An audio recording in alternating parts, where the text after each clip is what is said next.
Hello everyone, welcome back to the सामाजिक गुरु channel. आज हम करने जा रहे हैं क्लास 10th के मैथ्स का रिवीजन सीरीज 1। ये लेसन नंबर 1 एंड 2 दोनों की प्रिपरेशन के लिए है, ठीक है। और ये फाइनल टर्म के पैटर्न के हिसाब से बनाया गया है, तो वीडियो को बिल्कुल भी स्किप मत करना, एंड तक बने रहना। तो चलिए जो रिवीजन है वो स्टार्ट करते हैं। सबसे पहला जो क्वेश्चन है रियल नंबर एमसीक्यूज है ये, ठीक है। तो यहाँ पर बच्चों एक जो चैप्टर नंबर 1 है उससे टोटल 3 मार्क्स का पेपर आएगा। जो वन वर्ड या आप कह सकते हो जो एमसीक्यूज हैं, ठीक है, या फिलअप्स ट्रू फॉल्स, इन सबको मिलाकर ये 1 नंबर का एक ही क्वेश्चन आएगा और 2 नंबर का एक क्वेश्चन आएगा, ठीक है। तो सबसे पहला क्वेश्चन है √3 एक इरेशनल नंबर है, बिल्कुल सही है, ठीक है। अगला क्वेश्चन है what will be the missing number in prime factorisation tree. तो यहाँ पर जो है वो मिसिंग नंबर क्या होगा, तो आपने इन दोनों नंबर को मल्टीप्लाई कर देना है। 3 3 सा क्या हो जाएगा 9, 9 2 सा कितना हो जाएगा 18, मतलब हमारा आंसर सही है, ठीक है।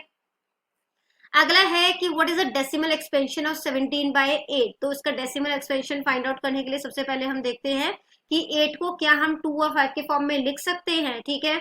तो बिल्कुल लिख सकते हो, 2 का क्यूब हो जाएगा और 5 की पावर 0 हो जाएगी, ठीक है। तो यहाँ पे ये 2 का क्यूब और 5 की पावर 0, दैट मीन्स कि 1 हो जाएगा, ठीक है। तो ये जो इस तरीके से अगर जिस नंबर को हम जो है वो 2 और 5 के फॉर्म में लिख सकते हैं, जिसके डिनोमिनेटर को, वो कौन सा नंबर होता है, टर्मिनेटिंग, ठीक है। अगला क्वेश्चन कहता है कि product of two positive integer यानी ए और बी नंबर को मल्टीप्लाई किया, तो ए और बी का जो एचसीएफ है और उसी नंबर का ए और बी का जो एलसीएम है, एचसीएफ और एलसीएम को मल्टीप्लाई कर दोगे तो इन दोनों नंबर को मल्टीप्लाई करने पर दोनों आंसर जो है वो इक्वल आएगा, ठीक है। तो ये बिल्कुल सही है। अगला क्वेश्चन है find the missing number in prime factorisation tree. तो यहाँ पे मिसिंग नंबर जो है वो क्या होगा, 6 2 कितना हो जाएगा 12, तो यहाँ पे 12 आ जाएगा, ठीक है। अगला है कि ये जो नंबर है ये टर्मिनेटिंग डेसिमल एक्सपेंशन है, तो अगेन 3125 का जो है वो हम देख लेते हैं 2 या 5 के फॉर्म में इसको लिखा जा सकता है कि नहीं। ट्रांजेक्शन जो है वो क्या होगा, ठीक है। तो यहाँ पर 3125 को जो है हम जो है वो सॉल्व करते हैं। तो सबसे पहले 5 से जो है हमने किया है यहाँ पर, तो 5 6 जो 30 हो जाएगा, 5 2 10, 5 5 25, 5 5 1 5, 5 2 10, 5 5 25, फिर 5 की टेबल से ये जा सकता है, तो 5 2 10, 5 5 25, फिर 5, ठीक है। और इस तरीके से टोटल जो है वो 5 जो है वो कितनी बार आ गया यहाँ पर, यानी कि मैं इसको ऐसे लिख सकती हूँ 13 2 की पावर 0 इंटू 5 की पावर 5, है ना। तो जब इस तरीके का नंबर होता है तो वो टर्मिनेटिंग डेसिमल एक्सपेंशन होता है, तो ये बिल्कुल सही है। अगला क्वेश्चन है which following number is rational number. इसमें से कौन सा रेशनल नंबर है, तो रेशनल नंबर होता क्या है, जिनको कि हम p अपॉन क्यू के फॉर्म में लिख सके, और q जो है वो नॉट इक्वल टू 0 होना चाहिए, ठीक है। √2 को नहीं लिख सकते तो वो इरेशनल नंबर है, √3 भी इरेशनल नंबर है, √4 को मैं 2 की तरह लिख सकती हूँ और 2 के नीचे जो है वो 1 आ जाएगा, तो p अपॉन क्यू के फॉर्म में लिखा गया है, जहां पर q जो है वो नॉट इक्वल टू 0 है। तो सी ऑप्शन जो है वो करेक्ट है। अगला क्वेश्चन है every composite number can be expressed as a product of primes. जितने भी कॉम्पोजिट नंबर है उनको प्राइम्स की तरह जो है वो एक्सप्रेस किया जा सकता है, ठीक है। तो ये बिल्कुल सही है। अगला क्वेश्चन है for any positive integer a and b there exist unique integer q and r. तो वहां पे यूनिक इंटीजर होते हैं क्यू और आर जो कि सेटिस्फाई करते हैं, ठीक है। A is equal to B Q plus में आर, तो यहाँ पर जो 0 है वो रिमाइंडर उससे ज्यादा होगा या 0 को, तो ये यूक्लिड्स डिवीजन लेमा है और ये बिल्कुल जो है वो सही है, ठीक है। अगला क्वेश्चन है लेट एक्स जो है वो p अपॉन क्यू की फॉर्म में है, जिसका जो अगर हम rational number such that prime factorisation of q, यानी कि जो डिनोमिनेटर का रेशनल डिनोमिनेटर जो है वो 2 और 5 की फॉर्म में लिखा जा रहा है, जहां पे n और m जो है वो नॉन नेगेटिव इंटीजर है, तो इसका जो डेसिमल एक्सपेंशन होगा वो टर्मिनेट होगा, ठीक है। दैट मीन्स की टर्मिनेटिंग डेसिमल एक्सपेंशन होगा, तो ये बिल्कुल सही है, ठीक है। नेक्स्ट जो है वो कहता है कि एक प्राइम फैक्टराइजेशन, प्राइम जो नंबर होते हैं उसके कितने फैक्टर्स होते हैं। तो एक प्राइम नंबर के 2 फैक्टर्स होते हैं, एक तो वो 1 होता है और एक खुद वो होता है, ठीक है। यानी कि 1 एंड इटसेल्फ कह सकते हैं हम, तो 2 जो है वो इसके फैक्टर्स हो गए, ठीक है। अगला क्वेश्चन है if HCF of 2 positive integer is 1। अगर दो जो पॉजिटिव इंटीजर है उसका एचसीएफ 1 है, तो ऐसे इंटीजर को हम लोग क्या बोलते हैं, को प्राइम नंबर बोलते हैं। एग्जाम्पल लेते हैं जैसे 4 और 5, तो इसका जो एचसीएफ निकाल रहे हैं हम, ठीक है। तो वो जो है वो यहाँ पे कॉमन जो है वो क्या निकलेगा, कॉमन जो है इसका 3 हो सकता है ना, 3 5 हो गया, तो कॉमन जो है वो क्या हो जाएगा 1 ही होगा, तो एचसीएफ जो है वो क्या आ जाएगा 1 आ जाएगा, ठीक है। तो नेक्स्ट नंबर है कि ये जो नंबर है ये किस तरीके का नंबर है। तो देखो ये टर्मिनेट नहीं हो रहा, दैट मीन्स कि नॉन टर्मिनेटिंग है, और नंबर रिपीट भी नहीं हो रहा। 120 हो गया, फिर 1200 है, फिर 12 आगे है ना, इसी तरह से रिपीट हो रहा है। तो ये नंबर कैसा है, इरेशनल नंबर है। अगला क्वेश्चन 2 मार्क्स वाला क्वेश्चन है, और 2 मार्क वाले क्वेश्चन इस चैप्टर से सिर्फ एक ही आएगा, ठीक है। तो इसको 140 को हमने प्राइम फैक्टर नंबर के थ्रू जो है वो शो करना है। तो 140 को जो है हम कैसे शो कर सकते हैं, 140, ठीक है। अब सभी नंबर को इस तरीके से करोगे, और 2 7 14 हो गया, 0, फिर 2 35 2 70 हो जाता है, 5, ठीक है, 5 7 35 7 और 1। तो इसका जो प्राइम फैक्टराइजेशन है, प्राइम फैक्टराइजेशन जो 140 का होगा वो क्या होगा, 2 into 2 into 5 into 7। That means कि मैं इसको इस तरीके से लिख सकती हूँ, 2 स्क्वायर हो गया है ना, 5 इंटू 7। इसी तरीके से जब हम 156 को जो है वो इस तरीके से सॉल्व करेंगे, तो इसका जो है वो क्या नंबर आएगा, 2 into 2 into 3 into 13। That means यहाँ पे 2 जो है वो 2 बारी आ गया, ठीक है, फिर 3 और 13 हो जाएगा, ठीक है। बाकी के दोनों क्वेश्चन जो है वो खुद सॉल्व करना, और सेम तरीके से सॉल्व होगा ये। अगला क्वेश्चन देखते हैं, find the LCM and HCF of the following integer by applying the prime factorisation method. तो यहाँ पर प्राइम फैक्टराइजेशन मेथड को यूज करते हुए एचसीएफ और एलसीएम जो है वो निकालना है, ठीक है। सबसे पहला क्वेश्चन कर रहे हैं हम लोग, तो 96 हो गया यहाँ पे, ठीक है। फिर इसको सॉल्व करोगे तो 48 हो जाएगा, इसको सॉल्व किया तो 24 हो जाएगा, यहाँ पे सॉल्व करोगे तो 12 हो जाएगा, 2 6 12, 2 3 6 और 3 और टाइम फैक्टराइजेशन जो है, ठीक है, इसका वो जो है वो 96 का देख रहे हैं हम पहले, ठीक है। तो 96 का कितना हो जाएगा, 2 इंटू 2 इंटू 2, कितने 5 है ना 2 टोटल, तो 3 4 और 5 और एक 3 आ गया, ठीक है। इसी तरीके से हमने 404 जो है उसका कर देंगे यहाँ पर।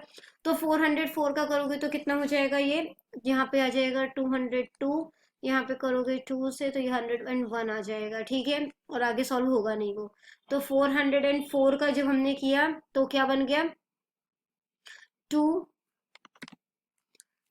इंटू 2 इंटू 101 हो गया, ठीक है। तो एचसीएफ जो है वो निकाल रहे हैं। तो एचसीएफ यहाँ पे दो जो है वो मतलब इक्वल है ना यहाँ पर, ठीक है। तो एचसीएफ जो है वो दोनों जो है उसके फैक्टर हो जाएंगे, दैट मीन्स कि 2 2 4 हो गया। और जो एलसीएम है वो कितना हो जाएगा, वो 2 मैक्सिमम नंबर देखना है हमने, ठीक है। तो 1 2 3 4 5 टाइम आ रहा है, दैट मीन्स कि 2 की पावर 5 हो गई, फिर एक 3 रह गया और एक 101 रह गया, ठीक है। तो जब इसको मल्टीप्लाई किया तो 9696 जो है वो इसका आंसर आ जाएगा, ठीक है। इसी तरीके से बाकी के दोनों क्वेश्चन जो है उनको भी सॉल्व कर लेना। अगला क्वेश्चन है कि इफ एचसीएफ जो है इसका वो 9 है, ये जो दो नंबर दिए हैं 306 एंड 657, तो एलसीएम जो है वो आपने फाइंड आउट करना है, ठीक है। तो अब हमें पता है कि एलसीएम, इसका फॉर्मूला जो है वो क्या होता है कि एलसीएम मल्टीप्लाई एचसीएफ अगर हम करेंगे तो प्रोडक्ट ऑफ टू नंबर्स के इक्वल होता है, प्रोडक्ट ऑफ टू नंबर्स, ठीक है। तो दो नंबर कौन कौन से हैं, एक है 306 और दूसरा है 657। और यहाँ पर एचसीएफ जो है वो हमें 9 दिया है, एलसीएम हमें पता नहीं है तो हम एलसीएम ही रहने देते हैं, ठीक है। तो यहाँ पे एलसीएम रहने दिया 306 इंटू 657, 9 मल्टीप्लाई हो रहा है, उधर जाके क्या हो जाएगा, डिवाइड। कटिंग कर देंगे, पहले मल्टीप्लाई कर लेते हैं। मल्टीप्लाई करने पर आंसर आ जाएगा 201042, ठीक है। 9, फिर इसकी कटिंग कर दोगे तो डिवाइड करने पर आंसर जो है वो आ जाएगा 22338, ठीक है। अगला क्वेश्चन है, without actually performing the long division, long division method का इस्तेमाल नहीं करना, और आपने बताना है कि ये जो नंबर है वो नॉन टर्मिनेटिंग है, टर्मिनेटिंग है, किस तरीके का डेसिमल एक्सपेंशन है वो आपने बताना है, ठीक है। तो 13 और 3125 का कर रहे हैं। सबसे पहले हम पहला क्वेश्चन जो है वो अटेम्प्ट करते हैं। तो 13 और 3125 का हम अभी एमसीक्यू में कर भी आए हैं, तो हम यहाँ पे 2 की पावर 0 इंटू 5 की पावर 5 जो है वो लिख सकते हैं, ठीक है। इसके बाद यहाँ पर क्या आ जाएगा, 13 2 की पावर 0 इंटू 5 की पावर 5। अब हमें इसको इक्वल करना है, ठीक है। और जो है तो हमने क्या कर दिया, यहाँ पे 2 की पावर जो है वो 0 है, तो यहाँ पे जो है वो 2 जो इसकी पावर है, मैक्सिमम पावर है, वो ही पावर जो है हमने 2 के साथ रखकर मल्टीप्लाई कर दिया, ठीक है। तो अब क्या हो जाएगा, 13 और 2 की पावर 5 जो है वो कितना हो जाएगा, 32, यहाँ पर 5 और 2 को मल्टीप्लाई कर दो, दोनों की पावर जो है वो कितनी है, 5 है, और ये जो 2 की पावर 0 है वो 1 हो जाएगा, ठीक है। तो यहाँ पर जो है ये 5 हो गया। 13 और 32 को मल्टीप्लाई करने पर आपका आंसर 416 बन जाएगा, ठीक है। और यहाँ पर जो है वो 10 जो है बन जाएगा 10 की पावर 5। 416 लिखते हैं, 10 की पावर 5 मतलब 50 हो गया। यहाँ पर लिख के दिखाती हूँ, 1 2 3 4 5। तो अब इसको पॉइंट के फॉर्म में करना है, 416 1 2 3 4 5, इसके बाद जो है वो पॉइंट लग जाएगा, ठीक है। तो ये जो है वो इसका आंसर हो जाएगा। और ये कैसा है, टर्मिनेटिंग है, क्योंकि हम इसे 2 और 5 के फॉर्म में जो है वो इसके डिनोमिनेटर को लिख पाए, ठीक है। अगला जो है वो क्वेश्चन देख लेते हैं, 17/8 है, ठीक है। 17/8 जो है उसको हम लिख सकते हैं 5 की पावर 0 इंटू 2 की पावर 3, ठीक है। अब यहाँ पे जो है वो जो 0 है उसको हमने दूसरे के इक्वल बनाना होता है, तो 17 5 की पावर 0 जो है वो 1 हो जाएगा, इंटू 2 का क्यूब हो गया। अब इसको जो है वो 5 का क्यूब जो है उससे कर देना है, ठीक है। तो ये क्या हो जाएगा, 17 और 5 का क्यूब 125 होता है, ठीक है। और 5 2 जो है वो 10 हो जाएगा, और उसको 1 से करोगे तो वही हो जाएगा, तो 10 का क्यूब हो गया, ठीक है। अब 17 और 125 को जब आप मल्टीप्लाई करोगे तो वो क्या बन जाता है, 2125। 10 का क्यूब यानी कि 3 0। अब 2125 लिख दो और 1 2 3 3 के बाद पॉइंट लगा दो, ठीक है। तो ये हो गया। अब यहाँ पर भी बच्चों हमने थर्ड और फोर्थ दोनों इसी तरीके से करना है, ये दोनों ही जो है वो टर्मिनेटिंग है। फिफ्थ जो है वो मैं आपको बता देती हूँ, क्योंकि वो जो है वो नॉन टर्मिनेटिंग है, 64/455 है, ठीक है। 455 को जब हम जो है वो उसके प्राइम फैक्टराइजेशन करेंगे तो क्या बन जाएगा, 5 इंटू 7 इंटू 13। 64 को मैं लिख सकती हूँ 2 की पावर जो है वो 6 हो जाएगा ये, ठीक है। अब क्योंकि डिनोमिनेटर जो है वो 2 और जो है वो 5 के फॉर्म में नहीं है, ठीक है, तो ये जो है वो क्या हो जाएगा, नॉन टर्मिनेटिंग रिपीटिंग डेसिमल जो है वो एक्सपेंशन है ये, ठीक है। नेक्स्ट क्वेश्चन जो है वो देखते हैं, वो है चैप्टर 2 से। अब आपका चैप्टर 2 स्टार्ट हो गया। चैप्टर 2 से आपको जो है वो 1 नंबर का क्वेश्चन जो है वो 2 पूछे जाएंगे, और 2 नंबर का 1 क्वेश्चन पूछा जाएगा, यानी कि टोटल 4 नंबर का जो पेपर है आपका चैप्टर नंबर 2 से आएगा, ठीक है। अ quadratic polynomial has at most dash zeros.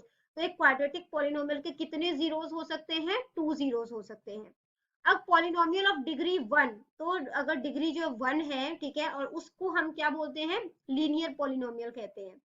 The graph of given, यहाँ पे x आएगा, ठीक है। कुछ क्वेश्चन पूरा नहीं है।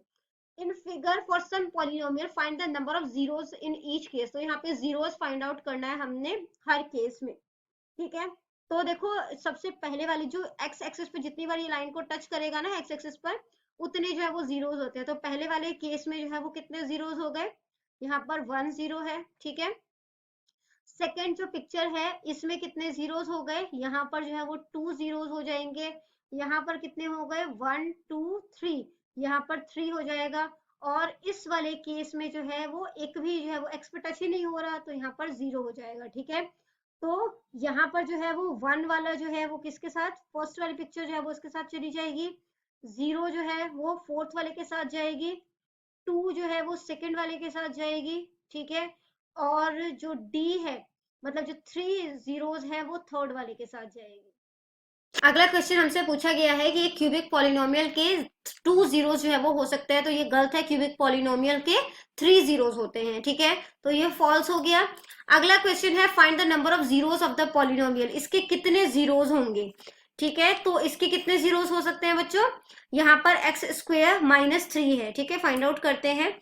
तो यहाँ पर x square minus 3 is equal to 0 हो गया, ठीक है। तो यहाँ पर जो है मतलब पी एक्स जो है वो हमने जीरोस लिए, क्योंकि उसको जीरोस को फाइंड आउट कर रहे हैं। तो ये हो जाएगा एक्स का स्क्वायर माइनस में √3 का स्क्वायर, ठीक है। अब इसको ये कैसा बन जाएगा, एक हो जाएगा एक्स प्लस √3, और दूसरा हो जाएगा एक्स माइनस √3 0, ठीक है। तो एक्स प्लस √3 इज 0, तो एक्स इज इक्वल टू √3 उधर जाएगा तो क्या हो जाएगा, माइनस का √3, और यहाँ पे है माइनस √3 इज इक्वल टू 0। तो जब माइनस √3 उधर गया तो बन जाएगा प्लस का √3, तो 2 रूट्स बन गए इसके, तो इसका जो है वो सी ऑप्शन जो है वो करेक्ट है, ठीक है। अगला क्वेश्चन जो है वो है, अगर एक ग्राफ जो है of y is px don't intersect the x axis, अगर x एक्सिस को नहीं काट रहा किसी भी पॉइंट।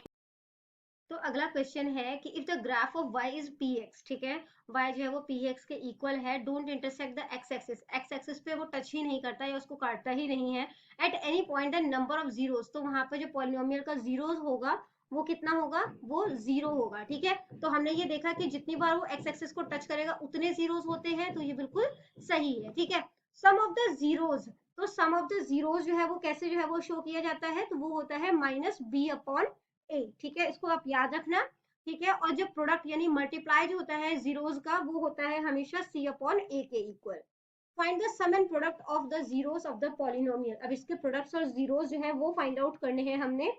ठीक है, तो सम ऑफ जीरोस अभी हमने देखा, सम ऑफ जीरोस जो है, स्पेस कम है यहाँ पे, आप समझ जाना, सम ऑफ जीरोस है ये। ठीक है, तो ये किसके इक्वल होता है, माइनस बी अपॉन ए के। यहाँ पे जो है b कितना है मेरा, 7 है, ये यहाँ पे जो a है वो 1 है, b जो है वो प्लस का 7 है, और c जो है वो 10 है। तो ये माइनस बी अपॉन ए है, तो माइनस बी कितना है, 7, और a कितना है 1, तो यानी कि ये माइनस 7 के इक्वल हो गया। ठीक है, और प्रोडक्ट ऑफ जीरोस, जो प्रोडक्ट ऑफ जीरोस है वो किसके इक्वल होता है, वो होता है c अपॉन ए के इक्वल। c कितना है 10, a कितना है 1, तो 10 हो गया। ठीक है, तो माइनस 7 और 10 जो है वो हो जाएगा। ठीक है, अगला क्वेश्चन है, find the sum of the zeros of the polynomial, इसके जीरोस जो है वो फाइंड आउट करने हैं आपने। ठीक है, तो यहाँ पे सम फाइंड आउट करना है इन जीरोस के, तो सम जो है वो क्या होता है, माइनस बी अपॉन ए। ठीक है, इसको मैं इस तरीके से लिख सकती हूँ, एक्स स्क्वायर प्लस में 0x, जो कि x वाला चाहिए मुझे, है ना, और यहाँ पर जो है वो कितना हो जाएगा 1, जो कि c है। ठीक है, तो यहाँ पर जो है ये बच्चों बेसिकली मैंने वही लिया है, ए स्क्वायर प्लस में बी एक्स प्लस में सी। अब एक्स बी जो है वो था नहीं, तो मैंने 0 लिख दिया है। ठीक है, तो माइनस बी अपॉन ए माइनस 0। ठीक है, माइनस में एक बार आपको लिख के दिखा रही हूँ, माइनस ये वाला साइन आ गया 0, और ए जो है वो कितना है 1 है। ठीक है, क्योंकि यहाँ पे देखो a जो है उसके आगे कुछ नहीं है, मतलब कि 1 है, b जो है वो कितना है 0 है, और c जो है वो कितना है 1 है, तो माइनस 0/1। अब 0 से पहले तो माइनस लगता नहीं है, इसलिए 0 हो जाएगा इसका आंसर। ठीक है, तो अगला क्वेश्चन है, find the number of zeros of the polynomial in given figure, तो यहाँ पर नंबर ऑफ जीरोस जो है वो कितने हैं वो आपने फाइंड आउट करना है। तो एक बार टच किया यहाँ पर एक्स एक्सिस पर, दूसरी बारी, तीसरी बारी और चौथी बारी, यानी कि 4 जो है वो यहाँ पर जीरोस है। अगला जो है वो 2 मार्क्स वाले क्वेश्चन है। ठीक है, 2 मार्क्स वाले क्वेश्चन भी इस चैप्टर से सिर्फ एक ही आना है, पर चैप्टर तो हमें सारा ही करना पड़ेगा। ठीक है, तो यहाँ पे क्विक रिवीजन हो रही है, चैनल को फटाफट से सब्सक्राइब कर दो, क्योंकि इस तरीके का हेल्पफुल कंटेंट आपको यहाँ पर मिलता रहता है। तो अगला जो क्वेश्चन इसमें दिया गया है वो है कि find a quadratic polynomial each with the given number as, तो सबसे पहले यहाँ पर सम दिया गया है, यानी कि ये सम है, और जो दूसरा है वो उसका, तो पहला जो है वो सम है और दूसरा जो है वो उसका प्रोडक्ट है। ठीक है, तो सम ऑफ जीरोस क्या होता है, alpha plus beta is equal to 4 हो गया। ठीक है, और जो प्रोडक्ट होता है, प्रोडक्ट ऑफ जीरोस वो क्या है, वो है अल्फा बीटा, यानी मल्टीप्लाई हो जाएगा। ठीक है, वो 1 के इक्वल है। तो यहाँ पर जो है पहला जो मतलब कि मेथड हम यूज कर रहे हैं वो क्या है, एक्स स्क्वायर माइनस, अब सबसे पहले यहाँ पर जो होता है वो अल्फा प्लस बीटा आता है। ठीक है, यानी सम ऑफ जीरोस जो है वो यहाँ पर आएगा, ये एक्स हो जाएगा, प्लस में alpha beta is equal to 0। ठीक है, एक्स स्क्वायर यहाँ पे आ गया, माइनस अल्फा प्लस बीटा जो है वो किसके इक्वल है, 4 के इक्वल है, तो 4x हो गया, यहाँ पे ये वाला x मल्टीप्लाई हो गया, अल्फा बीटा जो c होता है वो प्रोडक्ट ऑफ जीरोस होता है, तो यहाँ पे 1 आ गया। ठीक है, तो यहाँ पर जो है हमने इसका क्वाड्रेटिक पॉलिनोमियल जो है वो बना लिया। ठीक है, अगला जो क्वेश्चन है वो देखते हैं, वो है -3/2, तो -3/2 अल्फा प्लस बीटा जो कि है सम ऑफ जीरोस। ठीक है, ये सम है। ठीक है, इसी तरीके से अल्फा बीटा मल्टीप्लाई किया, तो वो जो है वो किसके इक्वल है, 2 के इक्वल है, ये प्रोडक्ट है उसका। ठीक है, अब यहाँ पर हमने लिख दिया X square minus alpha plus beta X. ठीक है, फिर यहाँ पे alpha beta is equal to 0, यहाँ पे एक्स स्क्वायर आ गया, अल्फा प्लस बीटा कितना है -3 प्लस में alpha beta 2 is equal to 0, minus minus क्या हो जाएगा, प्लस हो जाएगा, प्लस का 3x plus 2 is equal to 0, ये इसका आंसर हो जाएगा। ठीक है, अब हम करने वाले हैं थर्ड क्वेश्चन, वो है 1/4 और -1। तो सम ऑफ जीरोस क्या होता है, अल्फा प्लस बीटा, जो कि हमें दिया हुआ है 1/4 के इक्वल है। और इसी तरीके से जो प्रोडक्ट ऑफ जीरोस है वो है -1। ठीक है, अब एक्स स्क्वेयर माइनस में जो है वो alpha plus beta, x plus में अल्फा बीटा मल्टीप्लाई वाला हो जाएगा, यानी इज इक्वल टू 0। यहाँ पे एक्स स्क्वेयर आ गया, माइनस अल्फा प्लस बीटा कितना है मेरा, वो है 1/4। ठीक है, और x हो जाएगा यहाँ पे अल्फा बीटा मल्टीप्लाई करके, यानी कि प्रोडक्ट जो है वो कितना है -1 is equal to 0। X square आ गया, मल्टीप्लाई कर दिया तो ये क्या हो जाएगा, -x/4 plus minus -1 is equal to 0। यहाँ पे अब जो है वो 4 है, मैंने एलसीएम ले लिया, इसके नीचे भी कुछ नहीं है तो 1, इसके नीचे भी कुछ नहीं है तो 1, एलसीएम ले लिया तो ये क्या बन जाएगा 4x², इसके नीचे 4 था, यहाँ पे भी 4 है तो 4 जो मतलब न्यूमरेटर है वो एज इट इज आ जाएगा। यहाँ पे -1 में क्या मल्टीप्लाई किया, जो 4 आएगा तो यहाँ पे भी 4 कर देंगे। ठीक है, 0 क्रॉस मल्टीप्लाई कर दिया हमने यहाँ पर, तो आंसर जो है वो क्या आ जाएगा 4x² - x - 4 is equal to 0। ठीक है, इसी तरीके से आप नेक्स्ट जो क्वेश्चन है वो अटेम्प्ट करें। इसके बाद जो अगला क्वेश्चन आपसे पूछा गया है वो है कि find the zeros of the following quadratic polynomial and verify the relationship between the zeros and the coefficient। तो यहाँ पे उनके बीच रिलेशन है वो भी बताना है हमने, और जीरोस जो है वो फाइंड आउट करने हैं। ठीक है, तो सबसे पहला जो क्वेश्चन है वो है x² - 2x - 8। ठीक है, तो यहाँ पर जो है वो बच्चों हमने क्या करना है, इस नंबर को और इसको मल्टीप्लाई कर देना है। तो मल्टीप्लाई करने पर क्या आ गया 8x²। अब इसको इस तरीके से स्प्लिट करना है कि प्लस या माइनस करने पर वो -2x बन जाए। ठीक है, तो 4x कर देते हैं, 4x को 2 से मल्टीप्लाई किया तो 4 2 8, 8x² बन जाएगा। ठीक है, बट हमें माइनस का 2x चाहिए तो बड़े के आगे माइनस का साइन लगा दिया। तो यहाँ पर जब इसको सॉल्व करोगे तो ये क्या बन जाएगा, x² - 4x प्लस का 2x - 8। ठीक है, कॉमन निकाल देते हैं, पहले वाले से x कॉमन निकल गया, बच गया x - 4, यहाँ से +2 कॉमन निकल जाएगा और x - 4 बच जाएगा। ठीक है, तो ये बच गया x + 2 और वहां पे हो गया x - 4। ठीक है, तो x + 2 इज इक्वल टू 0 हो जाएगा, दैट मीन्स कि x जो है वो -2 हो गया। यहाँ पे x - 4 इज इक्वल टू 0, तो -4 उधर जाएगा तो प्लस का 4 हो जाएगा। ठीक है, अब सम ऑफ जीरोस जो है, सम ऑफ जीरोस जो है उसका रिलेशन जो है वो बताना है हमने, तो माइनस कोएफिशिएंट ऑफ x होता है। ठीक है, कोएफिशिएंट ऑफ x अपॉन में इसको लेना है कोएफिशिएंट ऑफ x²। ठीक है, कोएफिशिएंट ऑफ x²।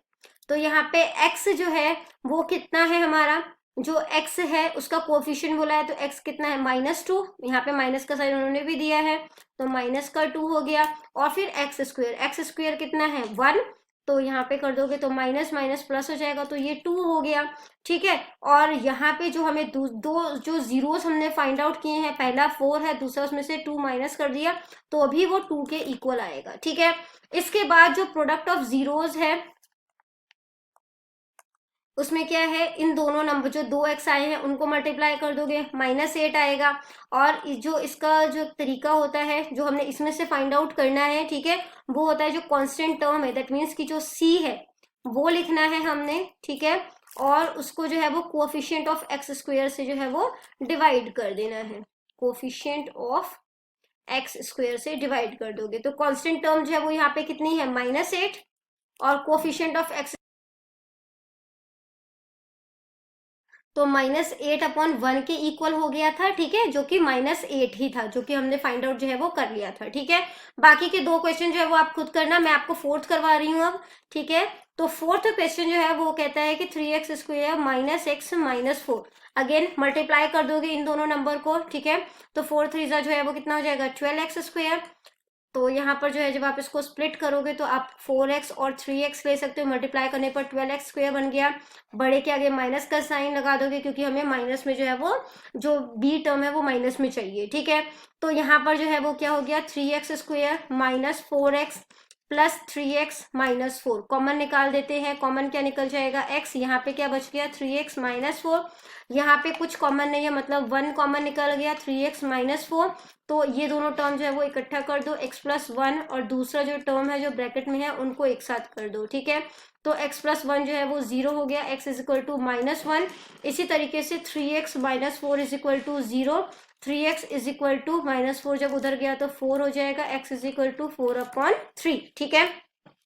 अब जो है हम इसके सम ऑफ जीरोज जो है वो फाइंड आउट कर रहे हैं कि वो इक्वल है कि नहीं है। तो सम ऑफ जीरो जो है, पहला जीरो मेरा 4/3 था, ठीक है, उसमें से -1 जो है वो कर देना है, तो वो जो है वो इक्वल करोगे किसके हो जाएगा ये। अब यहाँ पे जो है वो इसको सॉल्व करेंगे तो इसके नीचे कुछ नहीं है, 1 हो गया, 3 एलसीएम ले लोगे तो 3 इसके नीचे है, मतलब 3 को 3 ही रखा है हमने, तो इसका न्यूमरेटर सेम आ जाएगा, प्लस माइनस जो है वो माइनस हो जाएगा। यहाँ पर 1 में क्या मल्टीप्लाई किया, जो 3 आया 3 मल्टीप्लाई किया, तो ऊपर भी 3 से करोगे तो 4 - 3 जो है वो कितना हो गया 1, और ये जो है वो कितना हो जाएगा 1/3, ठीक है। तो यहाँ पर ये 1/3 हो गया। इसके बाद जो यहाँ पर हम देखते हैं कि यहाँ पर जो हमारा सम ऑफ जीरोस दिया गया है, ठीक है, तो वो कितना है, वो है आया है हमारा यहाँ पर, तो इसका मैंने आपको एक फॉर्मूला बताया था, ठीक है, वो होता है सम ऑफ जीरोस होता है माइनस कोएफिशिएंट, ठीक है, कोएफिशिएंट ऑफ एक्स, और नीचे जो है वो क्या आ जाएगा कोएफिशिएंट ऑफ एक्स स्क्वायर, ठीक है। तो माइनस का साइन आ जाएगा, एक्स जो है वो कितना है -1 हो जाएगा, यहाँ पे -1 आ गया, और जो y है हमारा, सॉरी जो एक्स स्क्वायर का कोएफिशिएंट है वो क्या है 3, तो जब आप इसे सॉल्व करोगे तो माइनस माइनस क्या हो जाएगा प्लस, ठीक है, तो 1/3, ये भी 1/3 है, ये भी 1/3 है, इक्वल है, मतलब सही है गया आंसर। इसके बाद प्रोडक्ट ऑफ जीरोस जो है उसके लिए इन दोनों को मल्टीप्लाई कर देते हैं 4/3, और जो दूसरा जीरो है -1 इसको मल्टीप्लाई कर दिया तो क्या बन जाएगा -4/3, ठीक है। और इसके लिए जो फॉर्मूला होता है वो क्या होता है, यहाँ पर कांस्टेंट टर्म लिखते हैं और इसको जो है वो डिवाइड कर देते हैं कोएफिशिएंट ऑफ एक्स स्क्वायर से, ठीक है। मतलब दोनों ही, चाहे सम हो चाहे वो प्रोडक्ट हो, दोनों ही कोफिशिएंट ऑफ एक्स स्क्वायर से डिवाइड होगा। जो सम है उसमें कोफिशिएंट ऑफ एक्स लिया जाएगा और यहाँ पर जो है वो कांस्टेंट टर्म लिया जाएगा, ठीक है। तो कांस्टेंट टर्म जो है वो कितनी है -4 है, -4 आ गया, और एक्स स्क्वायर का कोफिशिएंट कितना है 3 है, ठीक है। अब यहाँ पर देखो ये -4/3 और -4/3 इक्वल है, दैट मीन्स कि हमारा आंसर जो है वो सही है। तो बच्चों यहाँ पर हो जाती है हमारी वीडियो खत्म। इनकेस आपको कोई भी डाउट है तो आप कमेंट सेक्शन में क्वेश्चन कीजिए, मैं रिप्लाई करने की पूरी कोशिश करूंगी। Thank you very much and all the best for your exams.